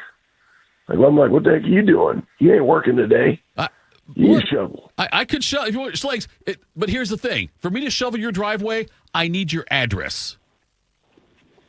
Why the hell would I give you my address? So I come shovel your driveway. No, you're good. You're good. Sam can do it with his hands. All right. With his hands. You're terrible. Yeah. You know what? I got one of those like I got one of those like little bitty spade shovels. I'll just make them shovel it with that. Get to work, boy. A spade shovel. We're gonna use the side swipe technique. We're just gonna have to drag it across. So like, there's a lot. Wait till you go outside. It's a lot. It's still heavy. It was still snowing when I walked out at about 5:15 to turn my truck on. I'm excited about this, boys and girls. Let's go. Schlegs, one thing, when I first time homeowner back in 2001, actually. I remember the first big snow we had. There was an older couple. I was in my, I guess I'd been around 30, but I was, across the street was an older couple. The guy was probably 20 years older than me, but this huge snow's coming down. I noticed this guy going out every half an hour and shoveling. I'm like, dude, that's just stupid. Wait till it's all done. Just do it one time. We got 8 inches of snow, and his driveway's clean, and I decided to go out and start shoveling mine, and there was so much damn snow, I learned at that point that the older guy was smarter.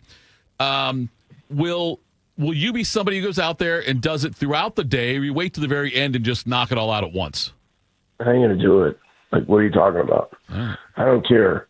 I don't care. That's why I got 4-wheel drive. Yes. You know, that's why I have a truck, and my wife has an all-wheel drive. Like, if you can't make it down the driveway in that, you got a soft car. Yeah, but then, dude, you track the snow, and this is the whole point. You shovel your driveway and your walks, you're not tracking snow into your house and trying to kick it all off, which is never going to work. So then you can help clear the walk. You help clear it for other people that are coming through. So it's just I'm going to be honest. I get it. I judge people who don't shovel their driveway because I think that Okay. inconsiderate to other schlegs. Judge me then. It's fine. Like, I don't want you in my driveway. Hey, guess what? I don't want you tracking your snow in my driveway. How about that? Or into my house. Schlegs. That's why you also have a garage. You have a garage. You know, that you knock the snow off and then you come inside. Schlegs, I'm with you. I get it. I don't have the tools right now. So you got to judge me because I don't have the tools to accomplish the mission.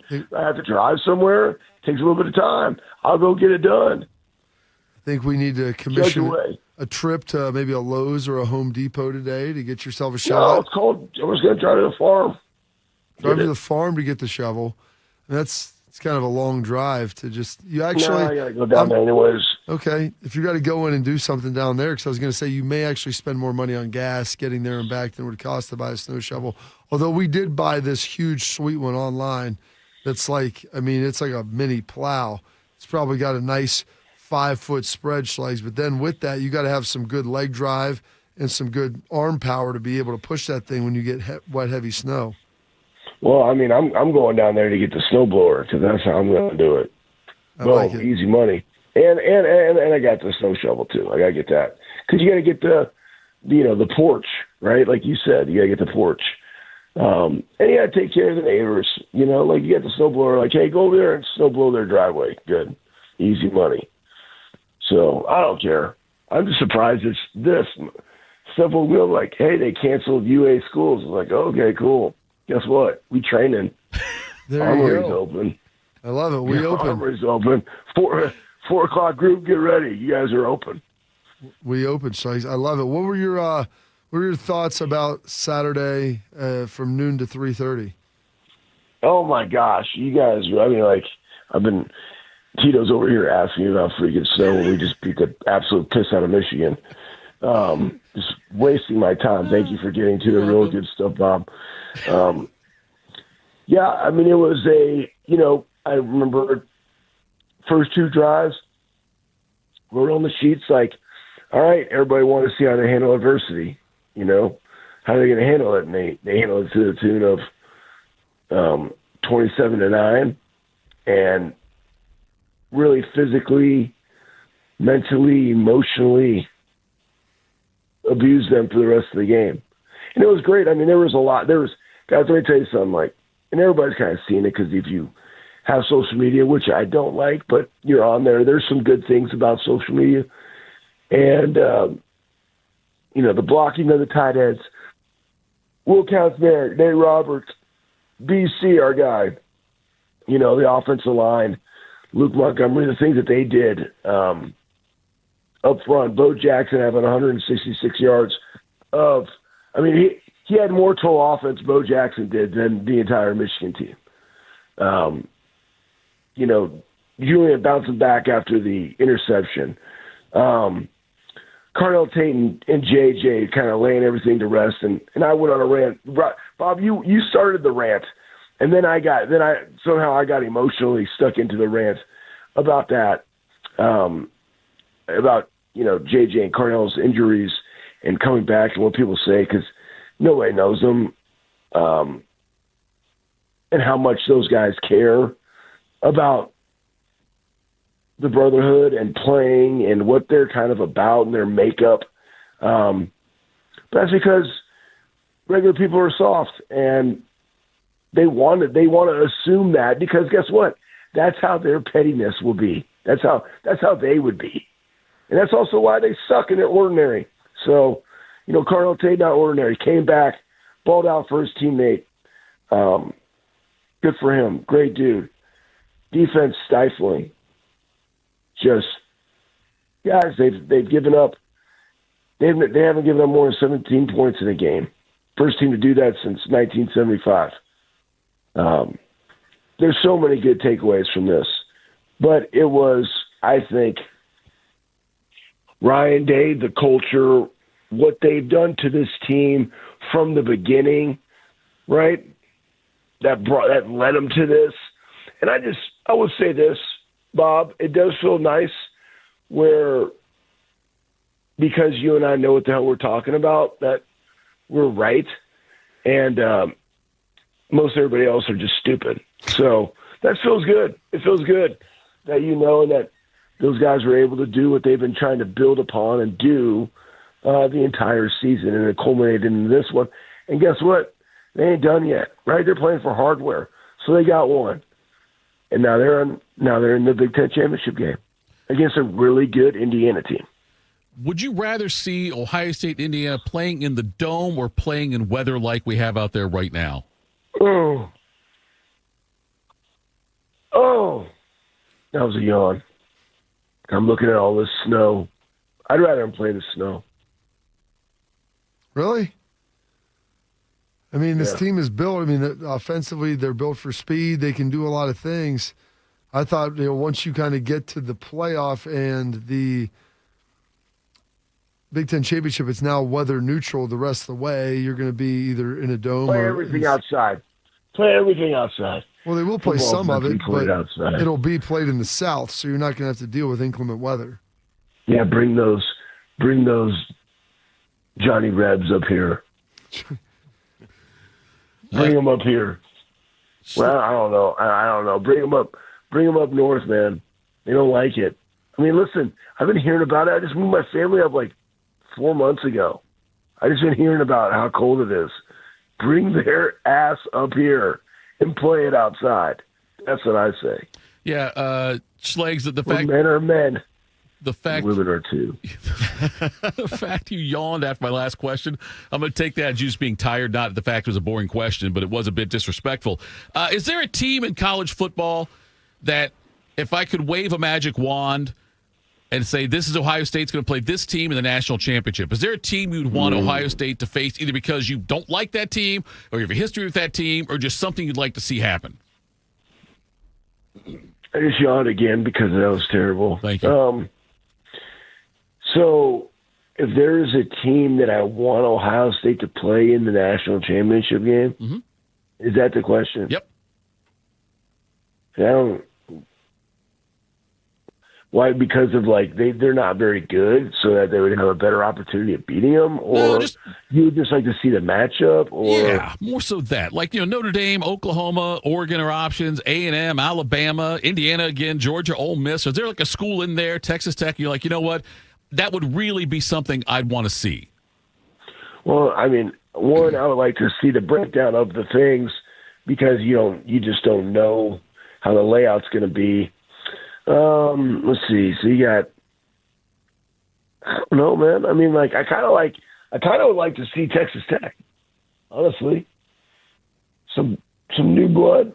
Maybe even an Ole Miss that went all the way to the championship game despite Lane Kiffin. That would be quite amazing. That'd be great, like that. The Georgia rematch of 2022. That would be kind of cool. So Notre Dame again, but we already saw that play out. We already saw that in theaters. We don't need that part deux. But it could. I don't know. I just don't want it to be bad. But here at the end of the day, who cares? Just win a national championship. Just win. So right now they're focused on IU. And where I like that game, I like it played outside because we're in the North, and that's what you do. But we're going to be in a dome, and it's going to be a really good football game because they got a good defense. They can run the football. They got, NFL caliber wide receivers. Their quarterback has been playing very, very well all season. They're well coached, and they got a good coaching staff.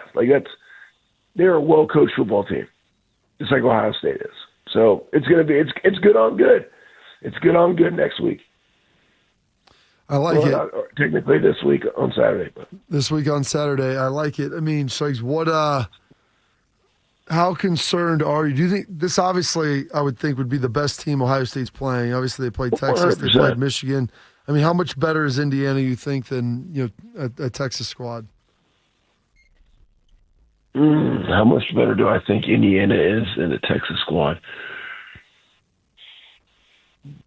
I think Indiana would be favored by 6.5 versus Texas, and we're 5.5 now, I believe, for us. So it's going to be a game. It's going to come down to who turns the ball over, who makes that play. Defensively, who can get off the field on third down. That's going to be big. We saw that was huge in this Michigan game. And man, I think IU beats Texas. I think IU beats Texas 27 to some. I think IU beats Texas, which is crazy. I mean, we haven't even talked about the college football playoff. I mean, that's coming out. When does that come out? As soon as the championship games are over? I believe it'll be Sunday. They do the release usually around like 12:30, leading into the NFL games, or right before that, I want to say. Gotcha. Well, the one thing we haven't talked about is the Fighting Fernando Lobos of New Mexico and Coach Eck should be in the conference championship game. They beat 2 of the top 3 teams, and they're not in. And it's UNLV and Boise. And Boise hasn't beaten anybody. And they're in the Mountain West Conference. You sucked. You messed up on this judgment. It was terrible. It should be New Mexico Lobos in the championship game, 9-3, versus UNLV, but it's not. Terrible. Schlegels go out and train like Rocky today. Get in the snow and go uphill. That'd be amazing. Yeah. I used to dream about that. But I gotta get some gear. I don't have any gear. I gotta get my bibs. I'm soft these days. You don't have like some Carhartt bibs? Buddy, I do, sir. I have more gear than Car's got pills. You know what I'm saying? You know that expression. Carter's got liver pills. You know that expression. Yeah. Okay. All right. I have so much. But, Bob, they ain't here. They down somewhere else. The farm life. Down to get them. Well, go get the gear, get the shovels, and take care of business today. TCB, Schlegels. Yeah, I'm going to let my son take care of business. You're right. But I'm going to do it. I'm doing it right now. All right. Hey, I appreciate you guys. You guys have a great day. Tag and dominate. Go Bucks. Beat Indiana. There we go. That was Anthony Schlegel joining us right there. Bob, does he roll back over and go to sleep, or do you think he's up he's now? awake now. He'll be awake. He's got crap to get done. I love my guy Schlegels. I mean, he's the only guy I know that'll set an alarm with intention to wake up at 6 and then gets a call at 7. And it's not an uncommon occurrence. Well, I forgot to It's tell him. amazing he survived at Air Force as long as he did. Yeah, I was going to say, Bob, and this came up yesterday because of my debacle with getting in here yesterday on time. But we had I went back old school morning juice show sheet prep, where it used to be for the longest time, and I'd fill in for Beam. He'd send me over the empty shell, which is at the very top. It had the break glass line. I like your brain. Yes, had Steph's number on there. And for years, I never asked what it was for. I find out later on it was Steph's phone number in case Schlegels doesn't answer. I had to bring it back now for me and put my wife's number on there as the break glass line. I'm not bothering Heather. Why would? No. You wouldn't call Heather if I'm not here. If it's 5:50 today, you're not calling Heather saying, where the hell's Tito? Or is he awake? Is he alive? None of that? Let you sleep. We'll let her sleep. Let her sleep, yes. Anyways, thank you to Schlegels for always joining us there. Coming up next, we'll hear a little more from Ohio State players from yesterday and get ready for the game. And it looks like Ole Miss may be losing a couple of coaches. We'll do that next. Morning Juice. 'Tis the season to be hungry at Roosters. That's why for every $50 spent on Roosters gift cards, you'll receive a $10 Rooster Buck back in your stocking. May your holidays be filled with friends and family, love and laughter, and of course, Roosters Wings. Go to roosterswings.com today or drop by any Roosters location to purchase your $50 holiday gift cards and receive a $10 Rooster Buck in return. Happy holidays from all of us at Roosters. Roosters, a fun, casual joint. Hey guys, 13-year NFL veteran and Super Bowl champion Jason McCourty here, and I'm the Innovation Ambassador at FAIR, Food Allergy and Research Education. I would say the most challenging thing as a parent of a kid who has a food allergy is probably the ignorance that I myself had in the beginning. I didn't know what anaphylactic shock was. I didn't know the dangers, let alone the things that she needed to be able to have a normal life. When you go to drop your kid off, and every single time in the beginning, we'd have to go through everything she was allergic to. Preparation is everything. And me, for playing football for 13 years, it was all throughout the course of the week. It's getting ready for game day. When you're on the field, you're playing for your fans. At home, you're playing for your family. My playbook: read labels, keep it allergy friendly, and have an epinephrine nasal spray as a backup plan. Because when my family's safe from food allergens, that's the real victory. Visit foodallergy.org to learn more. People don't realize that glaucoma is one of the leading causes of blindness. Because there are often no early symptoms, nearly half of those with glaucoma may not even know they have it until vision loss has occurred. I was diagnosed with normal tension glaucoma in July of 2020. And what we found out at that point was I had already lost 40% of my sight. And you think it only affects people that are, 75 or older, retired, grandparents, and that's not the reality of it. I didn't think at all glaucoma was going to affect me because I didn't know of anyone that had glaucoma, no one in my family. When you have glaucoma, you can't get back that sight that you lost. And so early detection and treatment is vitally, vitally important. Don't miss life's most beautiful moments. Schedule an eye exam today. National Glaucoma Research, a bright, focused foundation program, offers free resources and tips for healthy vision. Learn how to protect your sight at stopglaucoma.org. My name is DeMar Hamlin. I play for the Buffalo Bills, and I play safety. CPR saved my life. I've teamed up with the American Heart Association as a national ambassador to help create a nation of lifesavers, turning bystanders into lifesavers through CPR education and access to AEDs. Nearly 3 out of 4 cardiac arrests that don't happen in hospitals happen in homes. Join me to ensure everyone has the chance to live longer, healthier lives. Visit heart.org/nation. Attack and dominate. You're locked into Morning Juice. Sponsored by Riverside Bank of Dublin. Here's Bobby and Tito. All right. Bobby, it's Tito. It's Big Mo. Thank you to Anthony Schlegel for joining us, as he does every single Tuesday. Tomorrow at this here time, it'll be Austin Ward joining us to talk about Ohio State. Bob, there's already a number of coaches have been rumored to be following Lane Kiffin out the door and heading to LSU, one of them being Charlie Weiss Jr., the offensive coordinator. Looks like he, if he is not already, will be joining him. And it also looks like Chris Kiffin, who's the Annis linebackers coach, Lane's younger brother, will be following there as well. Not surprising. Bill, go ahead. No, what's interesting is when Bobby Petrino left Atlanta to go to Arkansas, and he had met with Arthur Blank, who was the owner of the Falcons. Yep. And Arthur had told him, he's like, if you don't want to, if this isn't working out, like you came here, it's NFL, it's different. not working out for both of us. Like, we'll let you out of your deal. Just let me know now. Head to Arkansas, and we'll figure it out. Right. And we took a chance on you. We get it. And it's fine. And there won't be any buyouts or anything going back and forth. And apparently he told Arthur Blank, no, I'm here. This is where I want to be.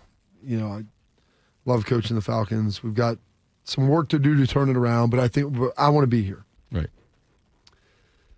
Well, he subsequently left like the next week. Yeah. So his brother was on the staff. Mm-hmm. So he left. He had his assistant put letters in everybody's locker saying that he was gone and thank you for whatever, and this is what it is. And so everybody knew the conversation that he had with Arthur Blank. I think he even had that with the team. I'm going to be here and with the coaching staff. So he left, like literally in the middle of the night. Plane came and got him, went to Arkansas. Didn't tell anybody, including his brother. So this is as per Keith Brooking. It's like when he came in, he's like, the coaches were in a team meeting. You know, people were pissed because he just flat up lied to everybody. Yeah. And one of the, I forget what his brother positioned, his brother coach, but I forget who it was. He was one of the other coaches, grabbed his brother and threw him into the wall. It was like, you son of a bee. Like, you let him do this. Right. Didn't, your brother's a crap bag. We're going to walk in here like this. And his brother looked at the coach and goes, listen, do you think if I knew that he was leaving that I would have showed up today? Right, yeah, exactly. He's like, he didn't even give me a text. And he like looks and says, how do you think what position am I in? I just can't walk back out of the building once I'm in here. Right. Read the letter. Oh, time to leave. So, I mean, so at least Lane gave his brother a heads up and said, come on with me. Okay, but I Bob, heard he gave people an ultimatum. He did. Which is, I've heard this about Nick Saban. When Saban went from Michigan State to LSU, said, plane's leaving, you guys all have a job. I can't tell you what it will be and how it's going to look, but I'll make sure you guys all have a job if you go. You're all welcome. And not all coaches even do that. But he's like, if you're not on the tarmac, you're not coming. I guess nobody showed up. That's what it was like to coach for Nick Saban. Right.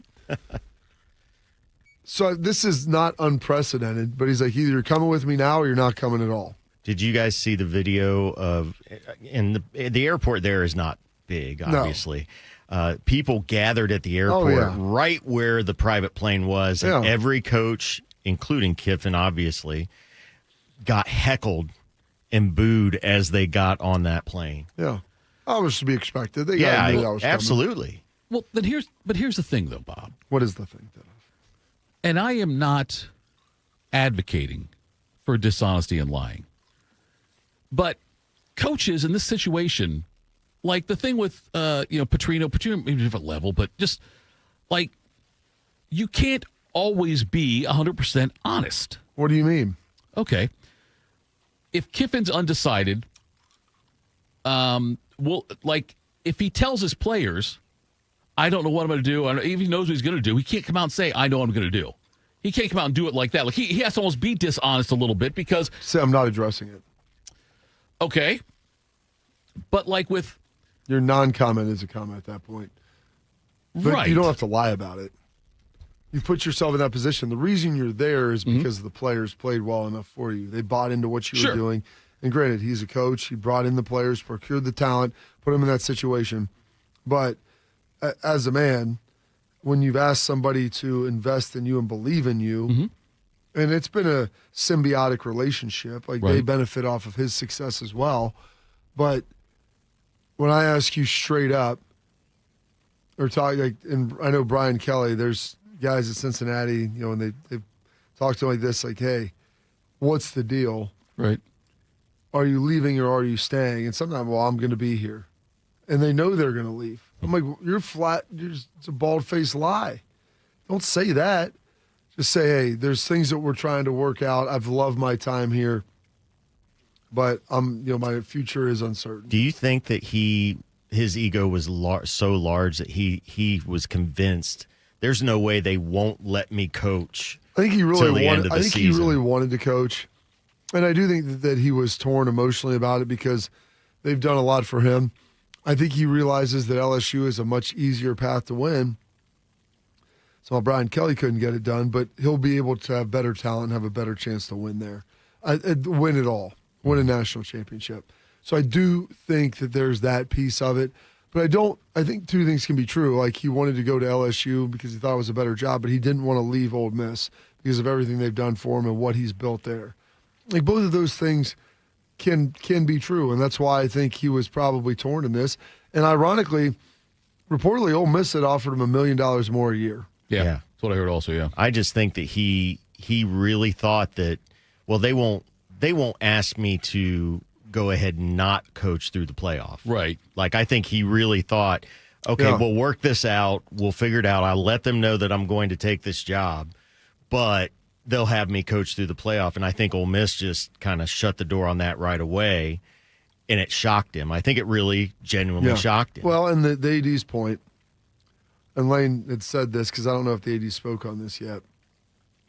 outside of making the move of what they're doing with Golding and keeping him on and head coach and all that, is like national media, like people are like, why wouldn't that work? Why looking in the outside? Well, he's building his staff. He's recruiting. He's doing signing day for there. I mean, Ole Miss needs their head coach. You can't have a guy on staff who's the assistant, who's going to be the head coach. Like, the dynamics get really weird and wonky with it. But plus, you're telling me that they're going to have a home game and he's going to come walking out of there? Like, that'll be a disaster. Sure. Yeah. And the AD goes, I've got to live here.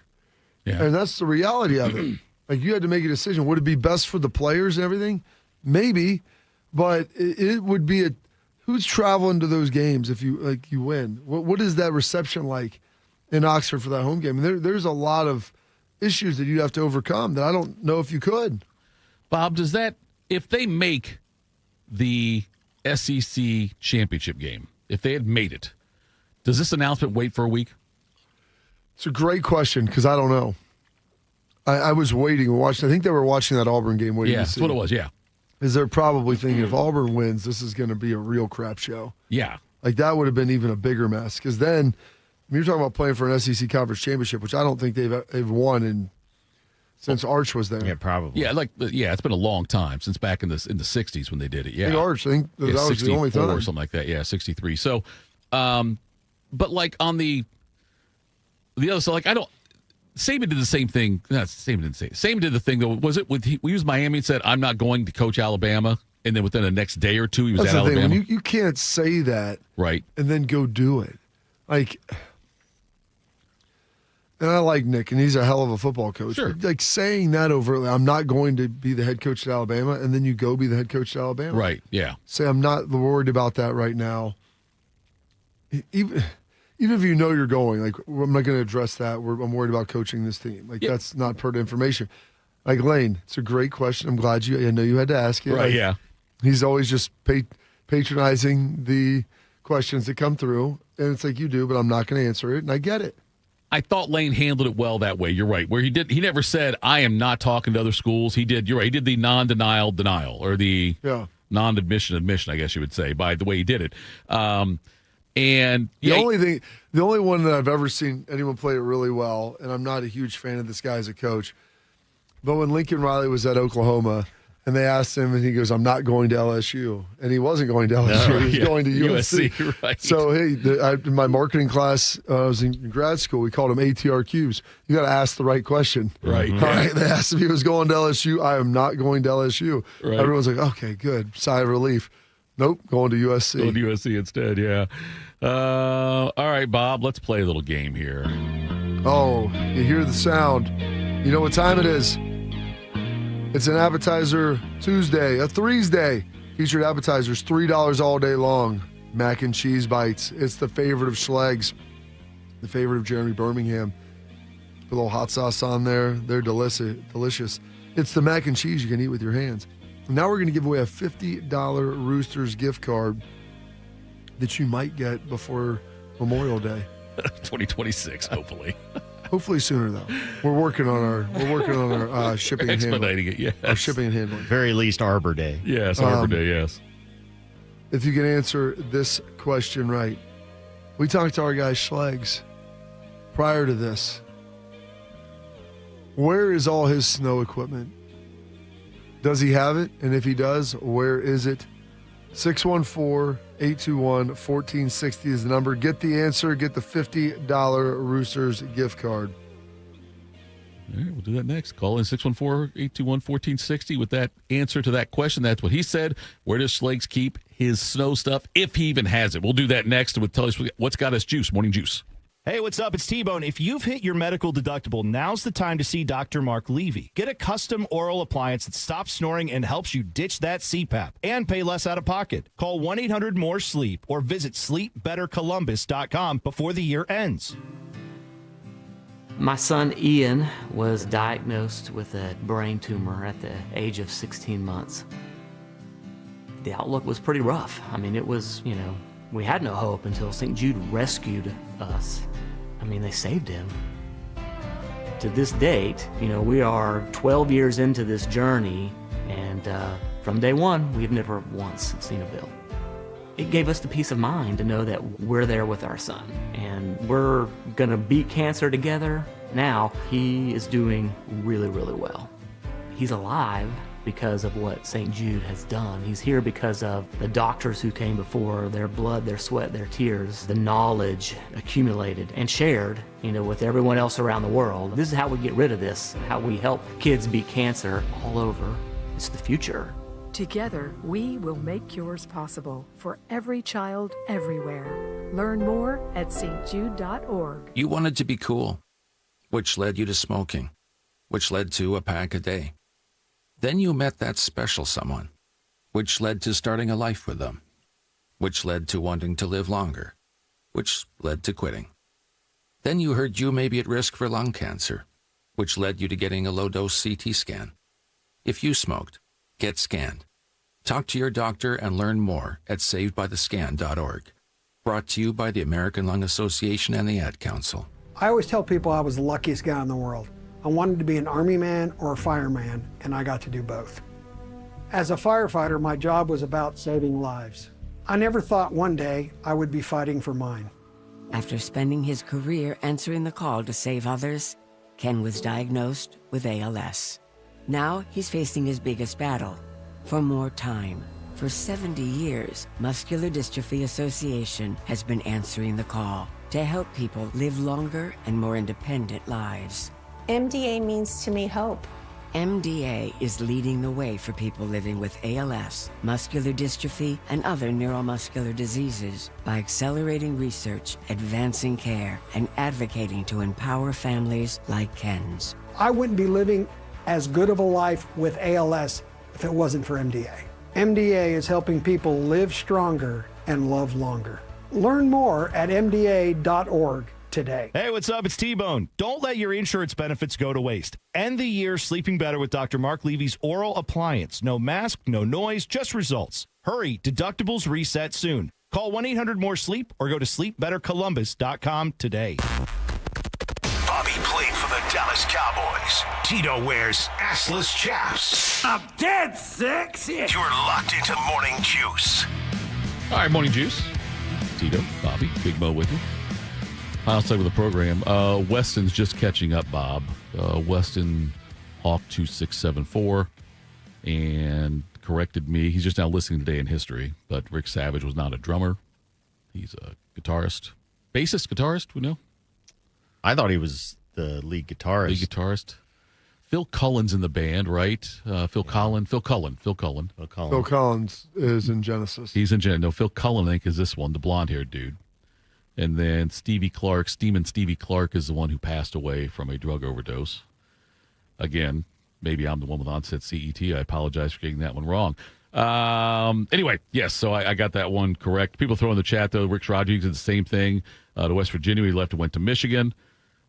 Someone said Thad modded it to Xavier, went to Ohio State. I don't remember that. Did Thad do that? Did he say, I'm not going anywhere? I'm not going to? I don't remember any of that. I don't remember that. But anyway. By the way, Phil says we'll talk about it. We'll do it anyway. Let's tell people what's got us juiced. What's got you juiced? Sponsored by Billiards Plus. Find your next grill and everything you need for the master griller. Billiards Plus on Dublin Center Drive in Dublin. All right, here we are on a Tuesday. That means we hear from Schlegs first. The other day, I'm at the old Rural King, going in there picking some chainsaw blades that I had sharpened. Random cart sitting right there. So I park right by it, and what do? I roll that son of a buck in there. Do I need a cart? No, but it's the right thing to do. Schlegs always with the knowledge for us there, the advice, the life advice. Let's go to you, Big Mo. What's got you juiced today? Well, since I wasn't here yesterday for the recap of the game on Saturday, I'm still juiced about that. And especially after a couple days, seeing the Michigan fandom just come to certain realizations now. I don't know if you watched Rich Eisen yesterday, and he's obviously a very, very big Michigan man, graduated from Michigan. He literally gave Ryan Day an apology. And he apologized for the fact that he went overboard a year ago about Ohio State fans getting upset about what Michigan did at the middle of the field, because he said that Michigan looked so foolish trying to guard that M. And it was just silly. And then I saw this tweet yesterday from a Michigan fan. I am CJ Hacker is the handle. Not one sack at all, 68 yards passing, 233 yards in the air on us. Didn't get just one freaking TD. Why are we so damn bad? Why are we light years behind OSU? Don't say because we're young. We won the last 4 years due to cheating. Don't say it's wrong because we had to pay $30 million because Moore deleted all the texted messages from Connor. Jim cheated, left the mess, and don't care. We talk about integrity at Michigan. What do you think is going to happen next year in their house? Here we go again. They will probably win 10 in a row. I am juiced that the Michigan fandom is coming to terms with the realities. Now, it doesn't take away from the fact they did beat us 4 years in a row. But there were some integrity issues, definitely, in those 4 years, and also integrity issues. And I've heard forever from Michigan fans, well, Michigan men are held to a higher standard. That's the thing. When you try to grab the moral high ground and then you do that, and like the allegations of the cheating. And Rich Eisen's a good guy. And he is. He enjoys the rivalry going back and forth and different things. And I think he looks back at this. That's why I told guys, do not do the flag plant this year. You don't need to sink down there. Yeah. And it was much more meaningful to see them go straight over with the fans and sit on the wall. And they were just watching Michigan stand in the middle of the field. And the fact that Coach Day owned Sharon Moore on his own field. Yeah. And not just in the game, but said, hey, you need to get your guys off the field. I am juiced about all of this just coming back around now. And I love the fact that Ryan Day has, that switch flipped after that Michigan game last year, and it has not stopped shining. And I absolutely love it.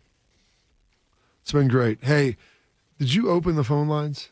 I think a couple of people do know how to do it. Apparently maybe I didn't. Okay. So we're gonna that's my bad. them. I'm going to tell them we're going to open them up. So open them up now.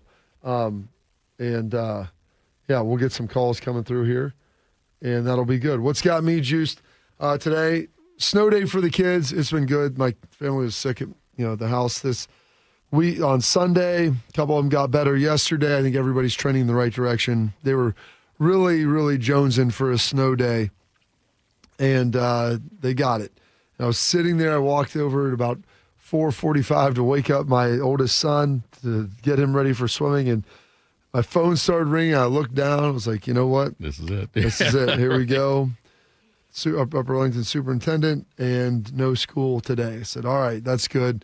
Go back to sleep. He gave me a little fist pump. Yes, because they don't have swim practice in the morning when they don't have school. So I know he was excited about that and be able to get that going. We got up some more of our Christmas decorations yesterday. Courtney put the lights on the tree, put some of the ornaments on the tree. So I'm guessing they're going to be able to finish that up today. Now they don't have school. I did just send my wife a text saying the kids need to shovel the driveway. The rest of it, I shoveled the front, probably third of it, and the front walk. It was still snowing a little bit, but not much when I left. But they're going to get that done. Before we do it, because they want to run around and make money and shovel other people's driveways. You can shovel ours first, especially before your mom pulls out and get some space. I've got 4 kids. They're all strong, able, and maybe willing to do it. But we're going to help encourage them and get that done in a big way today. All that has me juiced. And trying to figure out what I'm going to be doing this weekend. Do I go to Indy? Do I not? Trying to balance all of that out to see the game. We've got a lot of sports stuff for the kids this weekend, and trying to balance that. So it's got me juiced of trying to make the decision on what to do, whether I help coach some of my son's games or head on over to Indianapolis. I am juiced about being at Indy on Saturday. I'm very juiced about going over there for that. It's a great place. It's a great time. They do a great job. It's one of the great host cities in stadiums you will find. And so it'll be a fun time for all of the Buckeyes out there. And then juiced up for Mike Vrabel. I think they're 11-2 now. Yeah, it's 10-2, 11-2, 11-2. 11-2, I think. 11-2. First team to 11 wins in the NFL. Yeah, and after taking over what he did, great job out of him. And the players will be back at practice today, and I'm excited to watch that. So that's got me juiced in a big way. What's got you juiced that off? Emily wants to know if you're a real tree guy. Christmas. You do real tree? We do real tree, fake tree, both. Okay, yeah. The fake one in the front, my mom always did, and then we always put a real tree in the living room, and my wife does the same thing. So we've got our show tree that you can kind of see in our front window. Right. Kind of almost accents the outside decorations. And then on the inside, we have, or like back in our family room, we have a real tree. So yeah, we went and cut that down at Sam's on Friday, and then I recut the bottom, trimmed it up, and put it in on Sunday. And everybody was sick, so then they started decorating yesterday. Yeah, we're doing a real tree this year for the first time in a while. We used to do the fake tree. We're going to do a real. We used to do real ones earlier, and then the last, 7-8 years, we went with fake ones. But Heather went out and picked out a real one this year and brought it home, and they started decorating it. So you think it's funny, don't you, Bob? I think it's ridiculous. I had stuff to do, Bob. I had to work. She'll have to shovel today because I have to work. It's not. You could have got up and shoveled before work. Yeah, right. That's way too early. Schlegs. Look at the fact I slept in later than Schlegs already. I feel like I got to win today. Yeah, Patriots 11-2, number one seed right now in the AFC. If the playoffs started today, you would not have the Chiefs, you would not have the Steelers in the playoffs, you would not have the Lions in the playoffs. But lots of football left to be played. Lions and Cowboys have a big one coming up this Thursday. Will be a big Thursday night game for both those teams. As the Lions are 7-5 and Dallas 6-5-1. So be on standby. Because who knows if Bodie will be on Friday. I don't know if Bodie's supposed to be on Friday or not. But anyway, be on standby anyway, Big Mo, because it's a Thursday night Dallas Cowboys game. So what's got me juiced? I listened to this. I heard this yesterday, and it's about Caden Curry talking about playing 20 minutes from home at Lucas Oil Stadium. He's played high school ball out there, so he got a chance to play there a few times. Here is Caden Curry talking about playing so close to home in the Big Ten Championship. I'm definitely going to need a lot of tickets, first off. But just being able to grow up like 20 minutes away from Lucas Oil Stadium is definitely very cool. And been to a lot of Colts games. Obviously, I got the honor to play 3 state championships there. So I definitely know what it's like to be in that environment. Now, I won't know what it's like playing in front of all those fans. So it'll definitely be kind of exciting and exhilarating to play there. Rank these for me, Bob, in order of importance. Beating Michigan, winning the Big Ten championship, playing for the national championship. You're playing for one. So the other two you get to win, and one when you're playing for. What's most important out of those? How would you rank the three of them? Well, they've always been sequential. So I don't know that last year was the first year you could do the last without doing the first two. Right. I never got a chance to play for a Big Ten championship, so I don't know what that's like. We didn't have that back then. Michigan was kind of the de facto Big Ten championship game. Usually who won that? Yeah. One of the teams was playing for it, if not both. So, I guess that was part of it. I don't know. They're just different. I just feel like after what happened last year, and I'm not saying it should be less important to the players or the coaching staff, but it just feels to me like the least important of those right now for me, like the one that probably juices me the least is winning the Big Ten championship. Like it seems like it's somewhere lost in there because of what Ohio State was able to do last year. I know beating Michigan's great, especially after the 4-year thing, and for Day getting that off his back and all those. I won before, but the 4-year run here had not been great for Ohio State and Ryan Day. So I think that's very important. But the Big Ten championship gave me. I'm not that like. I think it has lost some luster, but I think playing Indiana, who's the number 2 team in the country, makes it a little different. It will be the premier game that whole day. I mean, it's perfect that it ends the day basically. Yeah. So but I get it. Even when Ohio State was, going there relatively regularly, it was always about being the national champion. Right. It seemed like. And they were always playing some crappy Big Ten West team. Usually, you know what I mean? It was like it wasn't like it was a 1-2 game like we're talking about. That's my point is now. this is a huge game. It's a premier game. It's another top 5 game that Ryan Day allegedly couldn't win for a long time. So he gets that. They get an Indy where they've had a lot of success. Obviously, the 2013 game didn't go as planned, but since then, they're undefeated in Indy. They haven't lost since then. Does Ryan Day get his team pumped up as, look, we're going to be underdogs there? They are the home team. Yeah. Does he use that? Not that they need to, but It'll be as close as it's been, but I'm guessing it'll still be 60-40 Ohio State. I would think so, yeah. I mean, Ohio State, not that Indiana doesn't travel well, but I think Ohio State obviously is the team. What do you mean, not that Indiana doesn't travel well? Like, when have you ever seen Indiana traveling? That's what I'm saying. That's what I just said. I said they don't travel They can't well, even fill up their own stadium. Right. It's always when Ohio State goes there to play. They have this year. They have this Last year but at the end, like halfway through, and this year. I mean, people are on board. They love to be part of winners. So there will be some people that'll be going, and it'll be, I mean, it's easier for them. You know, a lot of Indiana alum probably live in Indianapolis. It's you said, a de facto home game, but I still feel like Ohio State fans always travel well and really show out. I saw this thing that Miami AD was asking about for the Hurricanes, saying they should rethink the way they do the tiebreakers. There was a 5-way tie for second place there in the ACC. Oh, it's a mess, Duke. Well, that's what in the American they have their highest ranked team, right? Yeah, but of course the CFP is how they get in. Sure. Now, it's interesting. I was having a conversation with one of the ACC reporters, the Clemson alum, radio guy, and Clemson alum, and he's like, I go, would you be in favor of that? He goes, well, I would, unless Miami was sitting there at 9 or 10 right now, and then a loss would knock them out. So the thing is, Miami probably needs to play in to get in, but if they were already in, then a loss knocks you out. So then that's a whole nother problem that you have.